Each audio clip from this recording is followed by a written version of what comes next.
Full force ang PAO Makati District Office at PAO National Capital Region NCR lawyers sa pangunguna po ng ating hepe, PAO Chief Persida Acosta. Ito ay patungkol sa pag-asiste sa ating mga kababayan sa lungsod ng Makati na nangangailangan ng tulong sa kanilang mga suliraning legal sa ginanap na Love for All Caravan sa kanilang lugar.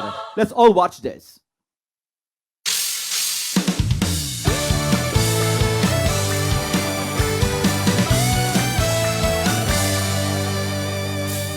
Persida sa puso't isipan ang pangarap sa buhay. Maging abogado ng bayan, hustisya'y kanyang ilalaan. Sa kamay ni Persida, kabutihan ang ilalaan. Kanyang kayamanan, prinsipyo, dignidad. Tinatayang nasa 1,500 na mga residente ng Makati City ang dumagsa at natulungan sa Love for All Laboratorio, Konsulta at Gamot para sa Lahat Caravan sa Makati City Coliseum nitong June 23. Naroon pa rin ang iba't ibang government agencies at private partners upang magbigay ng libreng serbisyo sa ating mga kababayan. Ito ay sa inisyatibo pa rin ng unang ginang ng Pilipinas, First Lady Luis Araneta Marcos. Beyond the numbers, I always remind the team, the reason why we're doing this is because every person matters. I would like to thank all our partners in government, all our volunteers who woke up early today. Marami pong salamat, and wag nating kalimutan, sama-sama tayo, babagong muli para sa bagong Pilipinas. Kaisa sa programang ito ang Public Attorney's Office sa pangunguna ng ating hepe, PAO Chief Persida Acosta. Kasama niya ang PAO lawyers ng PAO NCR at PAO Makati sa pagkakaloob ng free legal aid.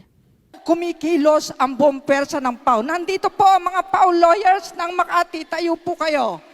Palakpakan natin. Ayan, at ang PAO lawyers ng NCR nandito. Tayo kayo. Tingnan nyo naman, full force din yan. Ang regional director ng ating NCR, si Rebelin Dakpano. Palakpakan po natin. Mabuhay ang sambayanang Pilipino. Napakahandang magserbisyo ng PAO Makati. Meron po tayong booth doon sa labas na handang tumulong. Mayroon nandun ang ating mga abogado. So, tuloy pa rin ang ating service with a smile. Ipinagpapasalamat naman ng ating PAO lawyers at clients ang presensya ng ating hepe sa nasabing programa at ang patuloy na mahusay na liderato nito sa PAO. Nagpapasalamat tayo sa pangungumuno ni Chief Acosta. Lalo na sa panahon na ito na may energy crisis, lahat ng tao naghihirap. So, maganda na nakikita siya ng publiko, na nakikiisa hindi lamang sa programa ng gobyerno, pero yung dahil Pilipino tayo, gusto natin ng pisikal, na nakikita yung tao na nakangiti siya. So maraming salamat po kay Chief Acosta para doon. Nagtanong lang po ako if there is a statute of limitation ng pagpapile ng kaso since 1 year na pong nakalipas yung domestic violence na nangyari sa amin ng anak ko. Since half-brother ko yun, so hindi papasok sa BAUC. But attorney says na it can be done pa rin. Pwede pa rin po ako mag-file ng kaso against my half-brother na until now, nakakaranas pa rin kami ng harassment. So, yun po. And I constantly ask legal advices naman, even Attorney Acosta online, we chatted na po. And then we saw her downstairs earlier. Ayun. She told us na, okay, lapit lang po.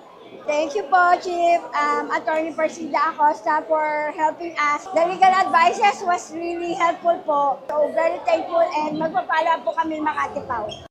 Tandaan na ang PAO ay laging bukas para magbigay ng libreng serbisyong legal sa mga kababayan natin na kapuspalad na naghahanap ng katarungan at kasagutan sa kanilang mga problemang legal. Maaari pong tumawag sa hotline ng PAO 24/7-02-8929-9436.